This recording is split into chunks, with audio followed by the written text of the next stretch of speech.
When you're hitting the bag, right? I see you hitting them. When you walk, I want you to do like this. You're doing this. Boom, boom, boom, boom. You keep for boom, boom, boom, boom. How long you can do that? 1, 2, 1, 2, 1, 2.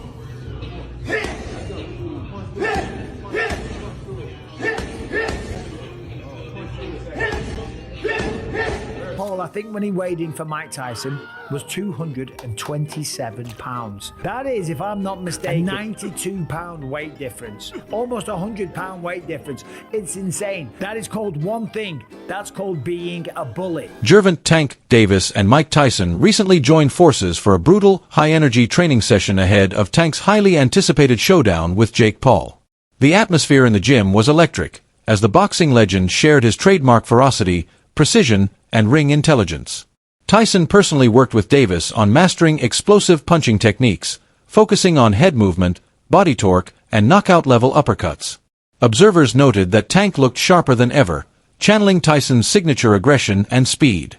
With this mentorship, Gervonta Davis appears more dangerous than ever as he heads into the Jake Paul fight. Yeah. Are there any considerations when you're moving your head, like you're trying to get your head out of the center line? No, well, you want to get out the center, but the objective for him to throw the punch before you can counter. Like if he throws the punch here, you count here, you go to here, right, and you're still outside. Yeah, absolutely, that makes sense. So you want them to miss, and when they miss, that's your opportunity. Absolutely. Sometimes you can punch while he's punching, you can throw boom at the same time. As he's punching, boom, you go down. Absolutely. It's all about moving after you punch. As soon as you punch, you're going. Whatever it is, boom, side, whatever it is, you have to go. I love that foot movement. Is that something that Casamano taught you? Yeah, twisting. Twisting is what it's called. The matchup between Jake Paul and Gervonta Davis is set for November 14th at the Casa Center in Miami, Florida. It was originally scheduled to take place in Atlanta, but the event was relocated after the Georgia Athletic and Entertainment Commission expressed concerns about the significant weight difference between the two fighters. Oh my days. Jake Paul versus Tank Davis. Is this real? This can't be real. Because he was talking about fighting Joshua, which is heavyweight. And now he's saying about fighting Tank. Nah, this can't be. It's Netflix as well. I need to go and do some checks and see if like the main pages have posted this. But Jake Paul's posted it. It says Friday, November 14th. It's in Atlanta, State Farm Arena. This is random, no? Mike Tyson, having previously shared the ring with Jake Paul, has voiced caution as Paul prepares to face Gervonta Davis. Tyson knows firsthand the pressure and unpredictability that come with stepping into the ring against Paul. However, he also understands the serious risks of confronting a fighter as explosive and technically skilled as Davis. While Paul may hold advantages in size and youth, Tyson believes that Tank's speed, timing, and one-punch knockout power make him a serious threat, regardless of the weight disparity. His warning suggests that Paul may be underestimating Davis's danger. I think Gervonta Davis is probably the greatest fighter around now, but he's got a tough fight coming up. You know, he's the top dog. There's no doubt about it. He showed that. But Barrios, he's a pretty good fighter. Last time I saw him fight, he was pretty durable. However, while training with Tank, Mike Tyson openly admitted that Jake Paul's punches carried surprising force. Tyson revealed that his entire body was sore after the session, a statement that shocked many who had previously underestimated Paul's physicality. Coming from Tyson, a man who has both endured and delivered devastating knockouts, this was far from casual praise. It underscores that Paul's power is genuine, not manufactured hype. Moreover, it validates Paul's dedication to strength training and boxing fundamentals, proving he isn't just a YouTuber dabbling in combat sports, but a serious athlete capable of inflicting legitimate damage. Oh no, I don't remember the fight that much. I kind of blanked out a little. Listen, know what I remember? Coming back from the first round, and then the next day I remember Jacob doing some kind of, I don't know, what was he doing at the ring? Oh, yeah, a little bow at the end. He bowed. And that's the last thing I remember. You know, but the day after the fight, right after the day after, I woke up, I told my wife, why did I do that? You know, I don't know. I just don't know what the hell goes on. What did you think of Jake's power, man, when you were in there? I don't remember it. But my body was really sore. Yeah, my body, my chest, my stomach and stuff was really sore. Fans and pundits have often drawn parallels between Gervonta Davis and Mike Tyson, frequently citing their knockout power, aggressive mindsets, and larger-than-life personas. However, such comparisons always come with caveats. Davis competes in a very different era, weight class, and overall boxing landscape. Meanwhile, Tyson's legacy remains defined by a ferocious prime that continues to shape the mythology of heavyweight boxing. I mean, I have to ask you, would you ever remake your famous video game? Bring it to the next generation consoles, my friend? Hey, I'm just happy to be alive. Thank What you. about, I mean, what do you think about people comparing Tank Davis to you? I mean, what do you think about that? Tank is a great fighter. You think he's a great fighter? But what do they think? What do you think about them comparing him to you? I mean, you're a legend, my friend. Well, he'll be one too if he keeps fighting. Oh, okay. All right, well, thank you. Okay, bye. On the flip side, Gervonta Davis has pushed back against being labeled a younger version of Mike Tyson. In interviews, he has drawn clear distinctions, describing himself as more of a boxer-puncher, while noting that Tyson was more of a brawler, relying heavily on aggression and intimidation to dominate his opponents. Do you feel like you're the mini Mike Tyson? Nah, What do you call your style? I don't know. I think I'm a boxer puncher. What was Mike Tyson? He was a brawler. Brawl means more than one person. A brawler, like somebody that's like, So he knocked people out real quick. You knock people out real quick. yeah, but I can knock you out like, So you saying that you can knock him out faster than Mike Tyson, probably, if it was a challenge? no, I'm not saying that. I'm saying like, Mike Tyson got power and skills. I feel as though like I have like the whole pack. I don't know, I'm me. When Mike Tyson was asked about the comparisons between himself and Gervonta Davis, his response was blunt. He admitted that some comparisons might exist, but not in the way most people expect. In fact, Tyson reportedly quipped, "Maybe just getting in trouble with the law. Other than that, no." This remark, referencing Davis's offering controversies, highlights that Tyson doesn't fully embrace the likeness others attempt to draw between them. But Tank Davis, a lot of people say he reminds you of them. Does he remind you of yourself? I don't know. I don't know. Maybe just getting in trouble with the law. Other than that, no. Interestingly, Gervonta Davis hasn't always viewed Mike Tyson as an untouchable hero. After Tyson's loss to Jake Paul, Davis openly criticized the matchup, questioning why a legend of Tyson's stature would return to the ring merely for a paycheck. He implied that the spectacle may have damaged, rather than honored, Tyson's legacy. That critique reveals that Davis isn't eager to canonize Tyson as an infallible mentor or parallel. Yet now, Davis finds himself facing echoes of that same criticism, as his decision to accept a flashy, controversial fight with Paul has drawn backlash from fans, pundits, and boxing purists alike. Do you think that it's fair to call them boxers now? We talk about Logan Brothers. I think it's okay to call Jake Paul a boxer. The only reason why I say that is because he do be in the gym. He's working on stuff. The fight that he fought Mike Tyson, I don't think he should have fought Mike Tyson because of who Mike Tyson is and the age. And he said that he didn't try to knock him out. Yes, you did. You just couldn't get the knockout. Like, he tried to knock him out for sure. How much money you think they paid Tank? Tank gonna make upwards around 100 million. Say a word. Real talk, so you can't really blame him for taking that. Many see the matchup as more spectacle than sport, arguing that it prioritizes entertainment over merit. Critics have pointed out that Gervonta Davis bypassed a logical rematch with Lamont Roach, a fight many believed he owed, in order to pursue a high-paying draw instead. During a recent press conference, Davis snapped at critics, declaring that he doesn't care what people think and urging fans to simply enjoy the drama. Look at this face-off, Henry. What are your thoughts here? You're hearing that shit from me. That's cringe. In some weird way, I kind of like cringe it. about it? He's trying to big man the smaller guy, who the smaller guy to me is dangerous. I think Tank Davis is going to put the hands on him, but I like it, bro. I will say something about Jake Paul. He's brought a lot of attention to boxing. Tank Davis guaranteed $40 million.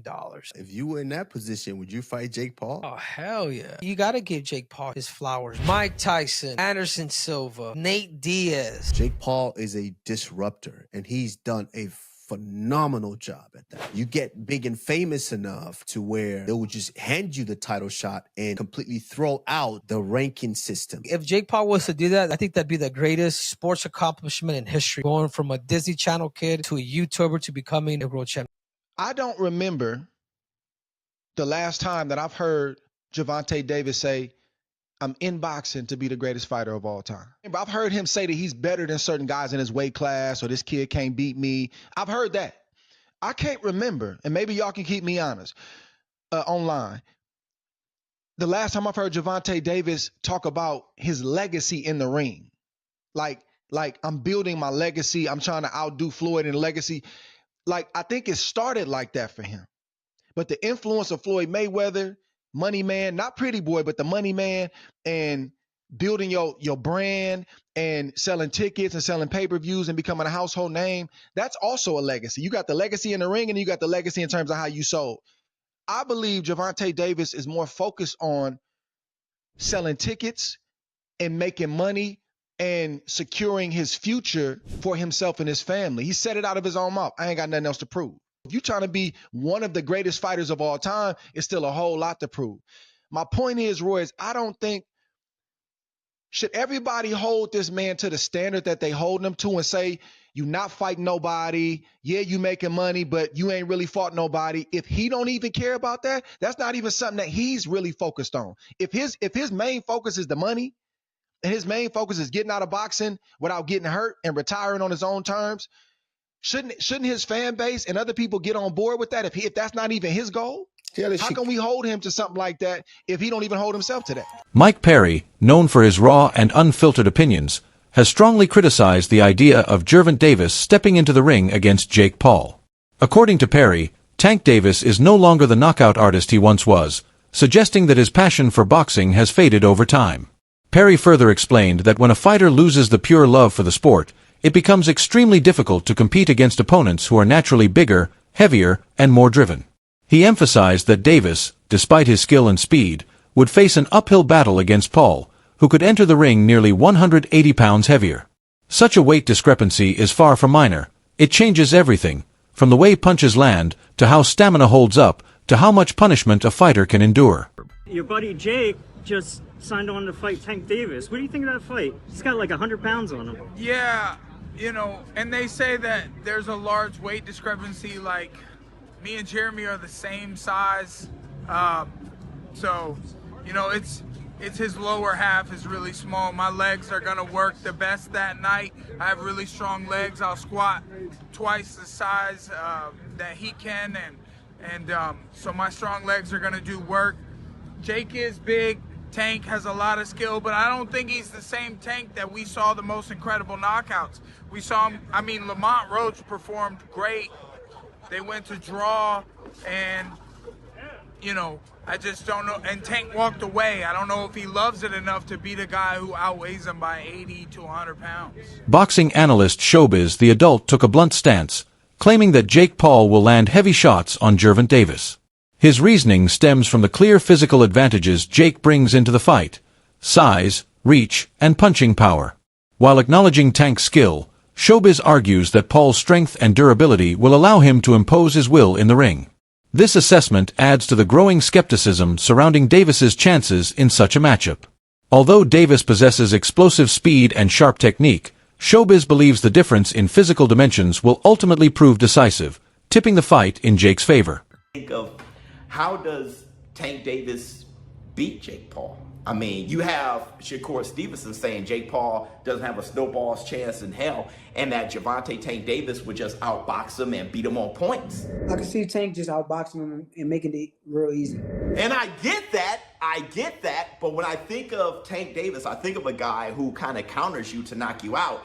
I think of a guy who's not really a busy fighter. And this isn't just a size thing, because hell, if it was Jake Paul versus the prime Manny Pacquiao, I would say Manny Pacquiao because of Manny Pacquiao's style, how busy he is, how he hops in and out, I think he would collect the points. While Tank Davis, I think he punches the least amount of all fighters in the world right now. So do I think he can one punch KO Jake Paul? Well, the thing is about Gervonta has really shown a huge amount of concern fighting anything north of 135. Check this out. In the back of my head, that stung a little bit, but other than that, it wasn't really. That's why I was nervous. Like, he's 140, so I wasn't trying to get caught too clean. Critics argue that Jake Paul's recent actions, including his victory over 58-year-old Mike Tyson, underscore a troubling pattern in his boxing career. Many see his decision to face an aging legend as more of a spectacle than a legitimate challenge, casting doubt on his true dedication to the sport.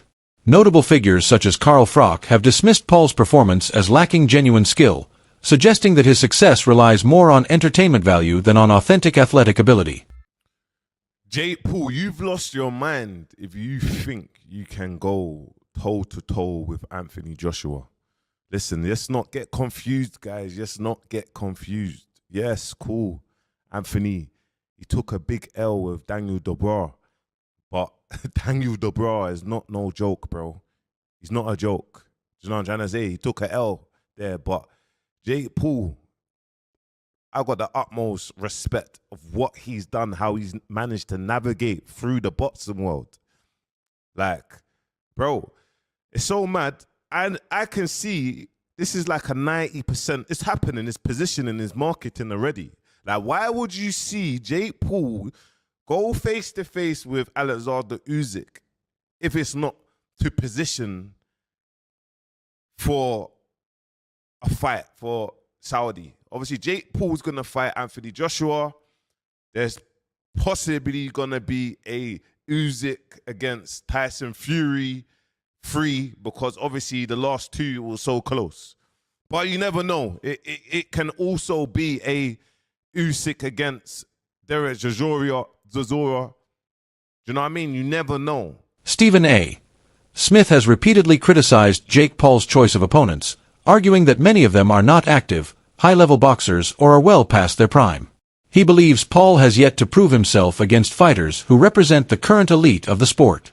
In response, Paul has insisted that he attempted to fight Tommy Fury, claiming that Fury initially declined his offers, and emphasizing that such a matchup would have been a true test. The eventual bout with Tommy Fury, held in February 2023, turned out to be one of the few times Paul faced a legitimate professional boxer in his prime. Paul ultimately lost the fight by split decision, marking his first, and so far only, defeat against an active, well-established boxer. You are beating up on dudes who don't box. They're not boxers. I was on Disney Channel while these guys were winning UFC championships. Okay. You know, I was playing with Mickey Mouse while these guys were throwing arm bars and winning UFC championships. Everyone's, analyzing my career, critiquing it, paying attention to it from day one, but you can't tell me who was Mike Tyson's first fight. You can't tell me who Muhammad Ali, who was his fourth fight. No one knows, but everyone's seen all of my fights. I tried to fight Tommy Fury. Yeah, I tried to fight Tommy Fury, and he backed out due to a rib injury. Undefeated, young prospect. He comes from the Fury family. His brother's the heavyweight champion of the world. I tried to fight him, and he got scared. Stephen A. Smith has openly criticized Jake Paul for choosing to fight boxing legend Mike Tyson.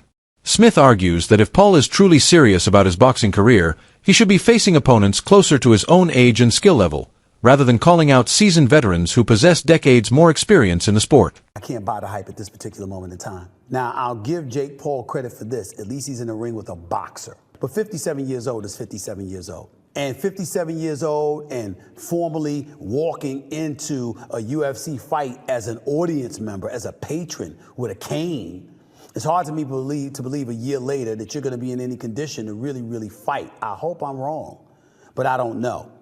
And if you're Jake Paul, here's what I want to say to you. It's Mike Tyson, that's fine. It's a money fight, I get you, and you want to make money.